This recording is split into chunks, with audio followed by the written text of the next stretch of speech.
Hello, and thank you for choosing the Legacy Lawyers as your source of information. We know this might be a difficult time you are going through, but we are here to educate you and help you through the process. Please stay tuned for our question and answer portion. Today we are going to discuss our legal dictionary.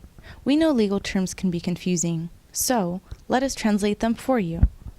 Coercion, the improper use or threat of improper use of authority, economic power, physical force, or other such advantage by a party to compel another to submit to the wishes of its wielder. Agreements entered into, or testaments, wills or trusts, signed under coercion are considered illegal and invalid.